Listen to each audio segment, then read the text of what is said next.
होगी, क्योंकि उन पर हमला करने वाले को मुंबई पुलिस ने 2 रात एक एक करके आखिरकार गिरफ्तार कर लिया और उसे सलाखों के पीछे पहुंचा दिया। पुलिस के मुताबिक हमलावर ने अपना गुनाह भी कबूल किया है। 15 जनवरी की रात करीब 2 बजे वारदात को अंजाम देने के बाद हमलावर मुंबई से ठाणे भाग गया था और फिर पुलिस ने एक एक कड़ी को जोड़ते हुए अटैकर को दबोच लिया और अब से थोड़ी देर पहले उसका मेडिकल कराकर कोर्ट में पेश किया। और इसके अलावा आज इस मामले में अब तक क्या क्या हुआ, ये सभी अपडेट आपको आगे बताते रहेंगे। फिलहाल अभी इस मामले की बड़ी खबर आपको बता देते हैं। बड़ी खबर, सैफ अली खान मामले में बांद्रा कोर्ट से आरोपी को 5 दिन की पुलिस कस्टडी मिली है। यह बड़ी और अहम खबर इस वक्त की आपको बता रहे हैं। कोर्ट ने शरीफुल को 5 दिन की पुलिस हिरासत में भेजा है। 14 दिन की कस्टडी पुलिस की तरफ से मांगी गई थी। मुंबई की मामले की अगली सुनवाई 24 जनवरी को अब होने जा रही है। हमले का आरोपी शरीफुल बांग्लादेशी है, यह पुलिस की तरफ से कहा गया है। आज ही ठाणे से गिरफ्तार हुआ है आरोपी शरीफुल। अपना जुर्म भी कबूल किया गया है। यह बड़ी खबर इस वक्त की आपको बता रहे हैं। तो शरीफुल गिरफ्तार किया जाता है, सैफ का हमलावर। दोपहर को उसका मेडिकल टेस्ट होता है, क्योंकि ये प्रोसेस है, प्रक्रिया है। उसके बाद 14 दिन की कस्टडी पुलिस की तरफ से मांगी जाती है, लेकिन कोर्ट 5 दिन की पुलिस कस्टडी देती है। जो भी ग्राउंड्स दिए हैं पुलिस ने वो सफिशिएंट नहीं है। हमने ये डिफेंस किया कि जो पुलिस ने लिखा है, जो कि ग्राउंड्स दिए हैं कि इसके लिए इसकी पुलिस कस्टडी चाहिए, फर्स्ट ऑफ ऑल हमने डिफेंस किया है कि उसके पास में कोई भी रिकवरी नहीं है, क्योंकि रिकवरी होता तो उसमें हमको पुलिस कस्टडी देना ज़्यादा सफिशिएंट होता। लेकिन पुलिस ने बताया कि बहुत ही सीरियस मैटर है इसमें, और कोर्ट ने भी ऑब्जर्वेशन लिया कि उसमें 109 भी ऐड हो सकता है, क्योंकि वो इसमें इंजरी ज़्यादा है। और इसके अगेंस्ट में हमने डिफेंस किया है कि जो 109 है वो नहीं लगता है। और नोटिस के लिए भी हमने बताया, जिसमें कोर्ट ने ऑब्जर्वेशन लिया कि 10 साल तक अगर पनिशमेंट रहेगा तो नोटिस की कोई भी रिक्वायरमेंट नहीं है। बांग्लादेशी की बात कही गई, बांग्लादेशी के बाद में ऐसा कोई भी डॉक्यूमेंट उन्होंने प्रोड्यूस किया नहीं है कि उससे जो साबित हो सके कि ये वो बांग्लादेशी है। तो चलिए एक और बड़ी खबर आपको बताता हूं। बड़ी खबर ये कि सुनवाई के दौरान कोर्ट की तरफ से टिप्पणी की गई कि आरोपी बांग्लादेश का नागरिक है, तो अंतर्राष्ट्रीय साजिश को नकारा नहीं जा सकता। इस मामले में एक और ये बड़ी खबर आपको बता रहे हैं और ये बहुत अहम है। सुनवाई के दौरान कोर्ट की तरफ से टिप्पणी की गई कि आरोपी बांग्लादेश का नागरिक है, तो अंतर्राष्ट्रीय साजिश को नकारा नहीं जा सकता है। ये बड़ी खबर इस वक्त की आपको बता रहे हैं। सैफ हमले मामले में अभी की बहुत बड़ी खबर, 5 दिन की कस्टडी तो मिल गई है, लेकिन क्या इस मामले में अंतर्राष्ट्रीय साजिश है, इस एंगल से भी जांच बेहद जरूरी है। और इसीलिए 14 दिन की कस्टडी मांगी थी, लेकिन 5 दिन की कस्टडी कोर्ट की तरफ से पुलिस को दी गई है। शफीक,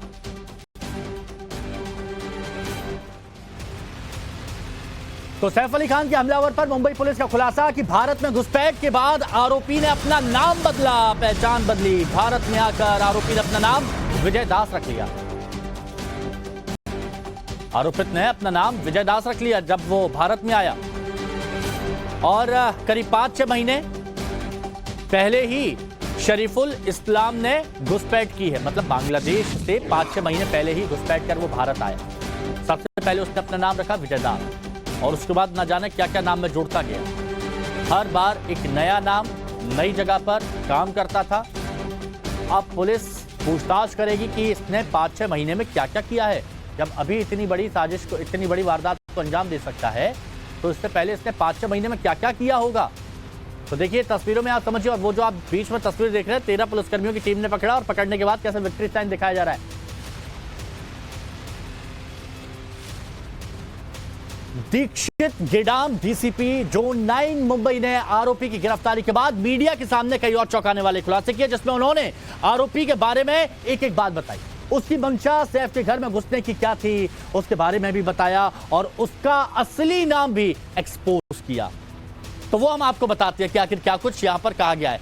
तो सलाखों में सैफ का हमलावर है, और चौंकाने वाले खुलासे क्या हुए कि पूरा नाम इसका है मोहम्मद शरीफुल इस्लाम। हालांकि शरीफों वाली कोई हरकत थी नहीं। बांग्लादेशी है ये आरोपी शरीफुल इस्लाम, जिसके बारे में जिक्र किया जा रहा है। इसके साथ ही नौ सिटी जिला के झालो काठी का ये निवासी है। ये बांग्लादेश की जगह है, आपने सुनी भी नहीं होगी, लेकिन ये बांग्लादेश की जगह है जिसके बारे में बताया जा रहा है। और वो सैफ के घर में 15 जनवरी को चोरी करने के इरादे से घुसा था। कौन सी तारीख को? 15 जनवरी, जिसकी रात में वारदात को अंजाम दिया गया। सैफ से सामना होने के बाद उसने हमला किया। पहले चोरी के मकसद से था, लेकिन जब सैफ से आमना सामना हुआ तो फिर हमला कर दिया। नाम बदलकर ये मुंबई में रह रहा था, और एक दो नहीं बल्कि इसने कई सारे नाम बदले थे।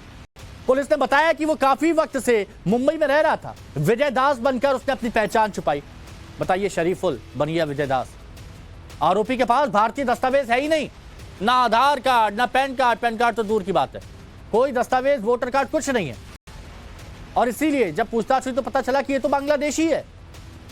5 से 6 महीने पहले ही वो मुंबई आया था, यानी जो इसने घुसपैठ की थी उसमें ज्यादा वक्त नहीं हुआ। 5 से 6 महीने पहले ही ये बांग्लादेश से मुंबई में आया और तब से मुंबई में रह रहा है। इसके बाद वो 15 दिन पहले दोबारा मुंबई लौटा। पहले आया मुंबई, उसके बाद कहीं और चला गया, और उसके बाद 15 दिन पहले दोबारा से मुंबई आया। आरोपित ने पुलिस के सामने सैफ पर हमले की बात को कबूल किया है। इकबाल जुर्म जो होता है।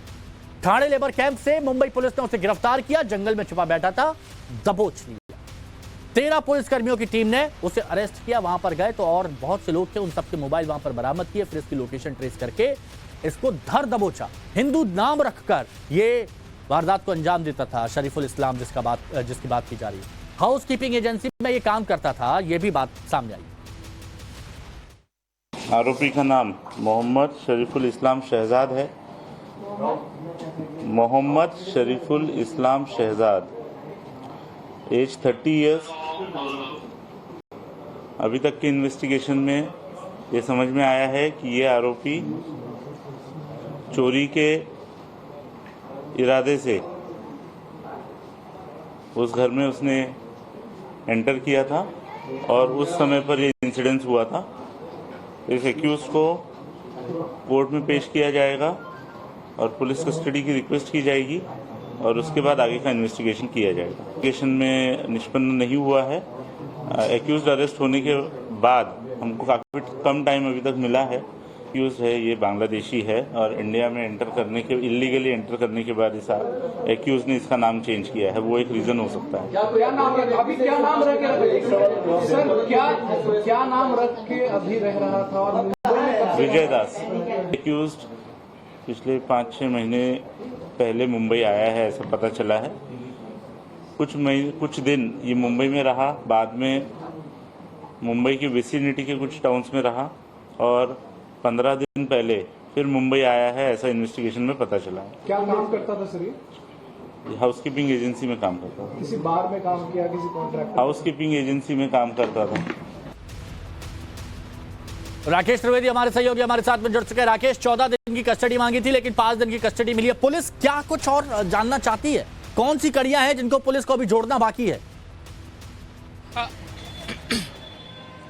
देखिए, सबसे पहले तो पुलिस ने ये कहा कि इससे क्या पता था कि ये सैफ अली खान के घर पे ही जागा है और इससे जिस पर हमला किया वो पुलिस ने ये कहा कि ये जानता था कि ये सैफ अली खान के घर जागा है और हमला जिस पे कर रहा है वो सैफ अली खान ही है। ऐसे में वाकई में जो मकसद है सिर्फ चोरी थी या फिर कुछ और, ये सबसे बड़ा सवाल है जिसका जवाब पुलिस जानना चाहती है। दूसरा उनका कहना है कि चूंकि ये बांग्लादेशी नागरिक है, अवैध तरीके से खुफिया रास्ते से ये भारत आया है, तो भारत आने के पीछे इसका मकसद क्या था? ये किसी अंतर्राष्ट्रीय साजिश का हिस्सा तो नहीं, ये किसी बड़े नेटवर्क का तो हिस्सा नहीं। ये हमें जानना है। इस पूरे मामले में क्या किसी और लोगों ने इसकी मदद की? ये अकेला वहां पर कैसे पहुंचा? कोई अंदरूनी शख्स इसमें शामिल है नहीं, ये हमें जानना है। जो हथियार जिसका इसने इस्तेमाल किया हमला करने के लिए, उसका एक टुकड़ा तो डॉक्टरों ने बरामद किया, लेकिन जो दूसरा टुकड़ा है वो अभी भी आरोपी के पास है। ये तमाम जो सवाल है ये हमें जानना है और इसके आधार पर उन्होंने रिमांड मांगी थी। अदालत ने भी दोनों पक्षों की दलील सुनने के बाद ये कहा कि इस बात से इनकार नहीं किया जा सकता कि इस मामले में एक कोई अंतर्राष्ट्रीय साजिश की गुंजाइश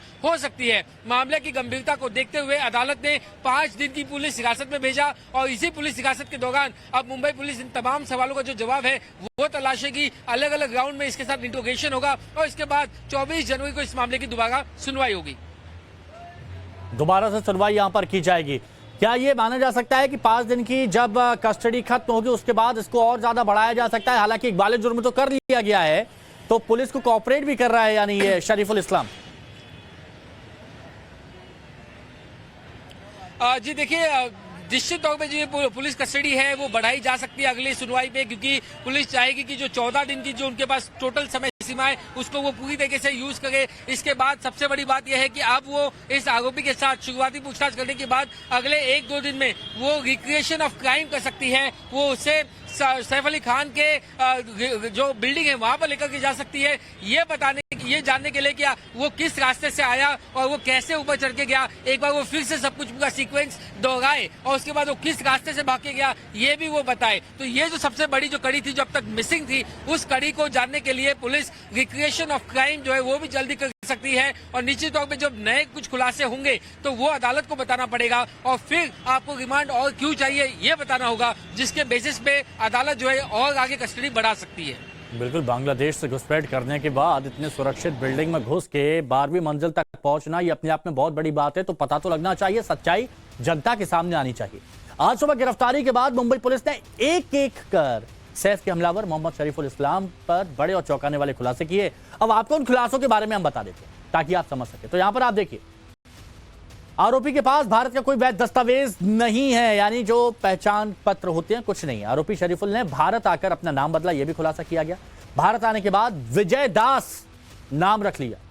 इसके साथ ही इधर देखिए, मोहम्मद शरीफुल की उम्र 30 साल बताई गई है, हालांकि तस्वीर में कुछ ज्यादा दिख रहा है। अगस्त या सितंबर 2024 में वो मुंबई आया सबसे पहले और फिर ठाणे जाकर हाउस कीपिंग एजेंसी में काम करने लगा। पुलिस ने बताया ये वो पहली बार सैफ अली खान के अपार्टमेंट में घुसा था, ये भी बताया। और देखिए, पहली बार घुसा और पहली बार में ये सारी जानकारी थी उसे, पहली बार में ही सब जानकारी थी। आरोपी लगातार अपनी पहचान छिपा रहा था, यह भी पुलिस की तरफ से कहा गया। और इसके लिए उसने अपना फोन बंद कर दिया था, शातिर है ना, इसीलिए फोन बंद कर दिया था, क्योंकि आजकल उसी से पकड़े जाते हैं। और पकड़े जाने पर भी वो अलग अलग नाम बता रहा था, लेकिन फिर मुंबई पुलिस का डंडा चला तो सच्चाई सामने आ गई। टाइम्स ऑफ भारत ने उस जगह पर जाकर जायजा लिया जहां से आरोपी शरीफुल इस्लाम की गिरफ्तारी हुई। वो रिपोर्ट आपको दिखाते हैं। ये ठाणे का घोड़बंदर रोड के पास एक एरिया है जिसको वाघबिल खाड़ी नाका के नाम से जाना जाता है। ये एक खेत है जिसमें मैं मौजूद हूँ। इसी खेत के एंड से उसको गिरफ्तार किया गया था। ये एक बैंगन का खेत है, यहाँ पे चलना भी मुश्किल है क्योंकि बहुत सारे कांटे इस खेत में हमें नजर आ रहे हैं, इन पेड़ों पे। इसके बावजूद वो यहाँ पे इन कांटों में रह रहा था। और मुंबई पुलिस यहाँ पे, जैसे हमें यहाँ के विटनेसेस बता रहे हैं जिन्होंने ये गिरफ्तारी होते हुए देखा, उन्होंने हमें बताया कि मुंबई पुलिस यहाँ पे शाम को 7 से 8 बजे तक पहुंच गई थी। यहाँ पे पहुंचने बाद यहाँ के एक रेसिडेंट को, एक गांव के फार्मर को उन्होंने पहले पूछताछ की। उसने उनको बताया कि यहाँ पे कोई भी रह नहीं सकता क्योंकि ये एक प्राइवेट खेत है, इन फार्मर्स का उनका अपना खेत है। तो इसके बावजूद मुंबई पुलिस अपनी तलाश जारी रखी। उसके बाद यहाँ पे एक लेबर कैंप है। ये ऐसा इलाका है घोड़बंदर का, हिरानंदानी स्टेट, वहां पे बहुत सारे रियल एस्टेट डेवलपमेंट प्रोजेक्ट्स है। उसके साथ ही ठाणे मेट्रो का यहाँ पे काम चल रहा है। उस बीच एक लेबर कैंप स्थित है, जिस लेबर कैंप में यहाँ पे सारे कर्मचारी रहते हैं। उनमें सबसे पहले मुंबई पुलिस ने जाके पूछताछ करने की कोशिश की कि क्या उनमें से किसी ने इस इंसान को यहाँ पे देखा था। किसी ने भी इसका मोहम्मद का चेहरा पहचानने से इनकार कर दिया। उसके बाद सारे लोगों के फोन ट्रेस कर दिए गए, सारे फोन्स के कॉल लॉग्स चेक किए गए। और उसके बाद मुंबई पुलिस को 8 बजे से लेके रात को 2 बजे तक 6 घंटे रुकना पड़ा उसकी एग्जैक्ट लोकेशन मिलने। इसके पीछे कारण बताया जा रहा है कि इस प्राइम अक्यूज ने अपना फोन स्विच ऑफ करके रखा था 4 घंटों के लिए, जिसके वजह से उसकी लोकेशन मिल नहीं पा रही थी। और लगातार वो अपना लोकेशन चेंज कर रहा था। क्या उसको इसकी खबर थी कि उसको कोई ढूंढ रहा है, क्या उसको कोई आवाज आ रही थी, इसका भी एक अंदाजा लगाया जा रहा था। उसके बाद उसने जब भी अपना फोन स्विच ऑफ किया तभी वो एग्जैक्टली इस खेत के एंड पे, जो हमें झाड़ियां नजर आ रही है, उसके बीच बैठा हुआ नजर आया था। पहले वो लेटा हुआ था, उसके बाद उसको कुछ यहाँ से आवाज आ रही थी, लोग आ रहे हैं, उसकी जानकारी उसको पता लग चुकी चुकी थी, उसके बाद वो बैठ गया और जब भी उसको पुलिस ने पकड़ा तभी वो फोन पे किसी से बात कर रहा था। ये यहाँ के एक विटनेस ने बताया है, एक फार्मर ने बताया है, जिसने मुंबई और ठाणे पुलिस की मदद की उसको अरेस्ट करने में। अभी ये इलाका ऐसा है कि यहाँ पे एक तरफ खेत है, एक तरफ पूरा डेब्रीज और कचरा भरा हुआ है। यहाँ पे कोई रहने के बारे में सोच भी नहीं सकता, यहाँ पे कोई सुविधा नहीं है।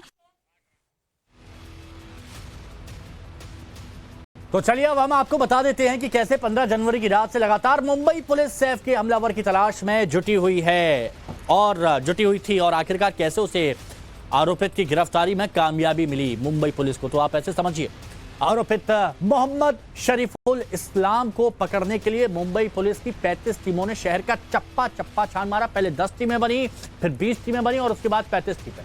हर जगह नजर थी। मुंबई और आसपास के इलाकों में टीमों ने दबिश दी, सुराग जोड़ने की कोशिश की।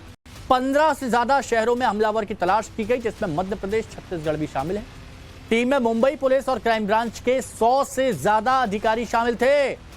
Bandra railway station, Dadar railway station के पास दिन रात आरोपी की पहचान की गई, तलाश की गई। हमले के बाद आरोपी बांद्रा रेलवे स्टेशन और वहां से दादर भागा था। दादर में एक हेडफोन उसने खरीदा था, सुनने के लिए, देखने के लिए कि क्या चल रहा है उसके बारे में। और वहां से वो कहां? ठाणे भाग गया। ठाणे के हीरानंदानी एस्टेट के पास पुलिस ने उसे ट्रेस किया। हीरानंदानी एस्टेट के एक कंस्ट्रक्शन साइट पर आरोपित को ट्रेस किया गया और हीरानंदानी इलाके के जंगलों में वो छिपा हुआ था। जंगलों में वहां पर पेड़ पौधे, वहां पर अपने आप को छुपाया हुआ था, एक चादर से ओढ़कर लेटा हुआ था। 72 घंटे से सैफ अली खान के हमलावर की गिरफ्तारी की कोशिश की जा रही थी, वो पूरी हुई। 72 घंटे लगे, लेकिन इलाके के बाकी मजदूरों को अपना नाम विजय दास उसने बताया था और खुद को वो बंगाली बताता था, लेकिन कोई दस्तावेज उसके पास मौजूद नहीं था। कोई भी दस्तावेज उसके पास मौजूद नहीं था। ठाणे के हीरानंदानी स्टेट के एक युवक ने मुंबई पुलिस की मोहम्मद शरीफुल इस्लाम की गिरफ्तारी में मदद की थी। उस युवक से हमारी संवाददाता रुचा कानोलकर ने खास बातचीत की है, जिसमें इलाके के उस युवक ने आरोपित की गिरफ्तारी की पूरी कहानी बताई। आप भी सुनिए। क्या बताएंगे आप? कितने बजे आपको मुंबई पुलिस मिली? कितने बजे आपने यहाँ पे देखा कि इसको गिरफ्तार किया गया? यहाँ पे मेरा 3 बजे 3 बजे हुए थे। और क्या आपने कभी देखा था इस इंसान को? फर्स्ट टाइम जिंदगी में फर्स्ट टाइम देखा उसको। ये इलाका आप बताइए, ये कैसा एरिया है? यहाँ पे कोई लोग आते हैं? नहीं, यहाँ पे आते तो हम लोग भगा देते, इधर नहीं आने का। वापस तुम लोग कुछ भी करके आ सकते तो हम लोग के ऊपर केस हो सकते, इसलिए हम लोग उन लोग को इधर आने को। पर वो आया किधर से? लेबर कैंप से आया था। ये जो एग्जैक्ट लेबर कैंप है वहाँ से इधर आया था। क्या वहाँ पे एक शॉर्टकट है जिससे हाँ, वो आने जाने के लिए मतलब पत्र खुला है, उधर से आ सकते जा सकते। आपको कब पता चला कि यहाँ पे कोई इंसान रुका हुआ है? आपने किस तरह से मुंबई पुलिस को हेल्प की? लोकेशन किस तरह का लोकेशन? सर ने, वो पुलिस सर ने कौन सा तो मोबाइल पे लोकेशन दिखाया कि मतलब एग्जैक्ट यहाँ पे हो। बोला ठीक है सर, आपको लेके जाता हूँ, दिखा दो। फिर वो परफेक्ट यहाँ पे मिला हमको, 3 बजे मिला। फिर वो लेके गए। आप यहाँ पे नजदीक रहते हो? मैं उधर गया, उधर से पकड़ के उनको पास लेके आया सब, फिर तभी लेके। अब हमें बताइए, जब भी एग्जैक्टली आप पुलिस के साथ यहाँ पे आए, उसको देखा, क्या उसने आपको देखा हुआ था पहले से? नहीं, उसको अंदाजा भी नहीं था उसको पकड़ने पुलिस आ रही है? बिल्कुल भी नहीं। क्या कर रहा था वो? बैठा था वो। बैठा था? हाँ। क्या वो मोबाइल फोन पे कुछ कर रहा था? बातें कर रहा था, मतलब किसी के साथ फोन पे बात कर रहा था? आवाज सुनाई दे रहा, पर उतना नहीं मालूम क्या हुआ एग्जैक्ट। फिर पकड़ के दिए सर, लेके गए उनको। किधर लेके गए, कौन से चौकी में लेके गए, हमको ही मालूम। तो ये बैंगन की खेती है, हम जिस तरह से देखें यहाँ पे काफी सारे कांटे हैं जो चुभ सकते हैं। ऐसी जगह पे किसी का रहना क्या पॉसिबल है? ऐसे नहीं आया था, वो उस साइड से आया था, उधर से भी रास्ते, उधर से आके उधर रुका। तो वहाँ पे रुकने के लिए क्या उसको कांटे नहीं चुभे होंगे? कुछ नहीं, वहाँ पे मतलब जंगल है पूरा। वहाँ पे ऐसे खेती नहीं है, नॉर्मल है, मतलब आदमी सो सकते है, रह सकते वो जगह। जिस मोमेंट पे एग्जैक्टली मुंबई पुलिस ने उसको पकड़ा, उसको हाथ में पकड़ा हुआ था, तभी उसने क्या करने की कोशिश की? क्या उसके एक्सप्रेशंस थे? भागने की कोशिश कर रहा था। कुछ वो बोल रहा था पुलिस से? नहीं, उतना नहीं देखा मैं। जाके तुरंत सो गया, जैसा पकड़ के दिया मैं वैसे ही जाके सो गया। तो पुलिस ने उससे इसी मोमेंट पे पूछताछ करने की शुरुआत की थी? नहीं, उसको सिर्फ पकड़ के उठा के लेके ले गए। ठीक है, मुझे ये बताइए कि ये जो पूरा इलाका है ये क्या नाम से जाना जाता है? ये वाघबिल खाड़ी रोड, बागबिल खाड़ी रोड, शमशान भूमि एड्रेस। स्मशान भूमि। Yes. ओके। तो यहाँ पे किस तरह के लोग रहते हैं? यहाँ पे कोई खेती वेती है? हम ये देख हमारी खेती है, ये हमारी जगह है, हम लोग खेती बाड़ी करते हैं, हम लोग खाते फल वगैरह मतलब देते पब्लिक को, दान करते खाने के लिए, बेचते नहीं हम लोग। तो यहाँ पे कोई बाकी लोग को आने की परमिशन नहीं है? बिल्कुल भी नहीं। और यहाँ पे गुनहगार आते तो पहले हम लोग उसको मारते हैं।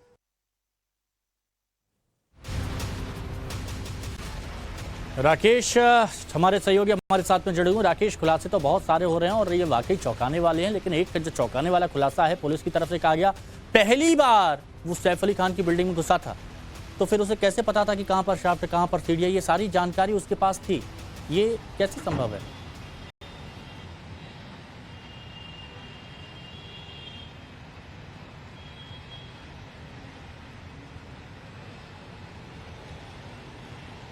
राकेश, सुन पा रहे हैं आप?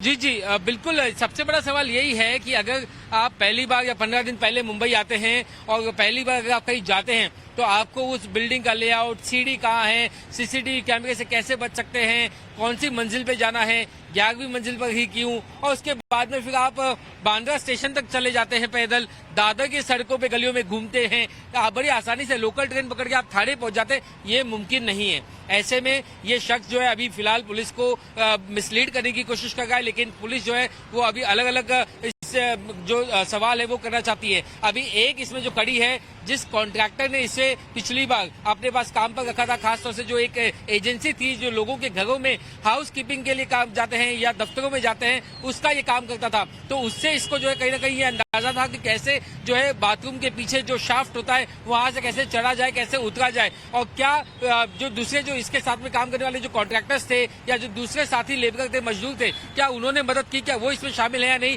ये अपने आप में एक बड़ी जो जांच में बात सामने निकल के आ सकती। तो फिलहाल जैसे कि हम पहले भी कह गए थे, पुलिस जो इसकी हर बातों पर यकीन नहीं करना चाहती है, लेकिन अब जैसे जैसे वक्त आगे बीतेगा, जैसे जैसे जो इंट्रोगेशन है वो और ज्यादा जोर पकड़ेगा, उसके बाद में इस मामले में भी और पता कई चलेगा, बड़े और चौंकाने सब वाले सच खुलासे पता हो सकते हैं। चलेगा और वो सच देश की जनता को भी समझना सामने आना चाहिए। शुक्रिया राकेश, इतना गहराई से तफसील से पूरे मामले के बारे में बताने के लिए। तो सैफ अली खान पर हमला और बांग्लादेशी आरोपी की गिरफ्तारी को लेकर सियासत चरम पर है। कांग्रेस और बीजेपी में वार पलटवार शुरू हो गया है और जमकर एक दूसरे पर आरोप लगाए जा रहे हैं। देखिए, गंभीर बात है कि महाराष्ट्र में बड़े पैमानों पर रोहिंग्या आए हैं, ऐसे आरोप किया जाता है। बांग्लादेशी आए, अभी सैफ के घर में जिसने इतना बड़ा कांड किया वो आरोपी बांग्लादेशी है, ये कहा जाता है। तो सवाल तो केंद्र सरकार पे खड़े होंगे कि इतने बड़े पैमाने पर इतने 5-6 स्टेट को क्रॉस करके लोग महाराष्ट्र तक कैसे पहुंचते हैं, क्या करती है बीएसएफ, क्या करती है मिलिट्री हमारी, और क्या करता है केंद्र सरकार का इंटेलिजेंस डिपार्टमेंट। और जो बांग्लादेशी घुसपैठियों की बात है, महाराष्ट्र की सरकार हर घर घर जाकर उन्हें चुन करके निकालेगी और जहां से आई थी उन्हें कड़ा दंड देते हुए उन्हें वापस करेगी।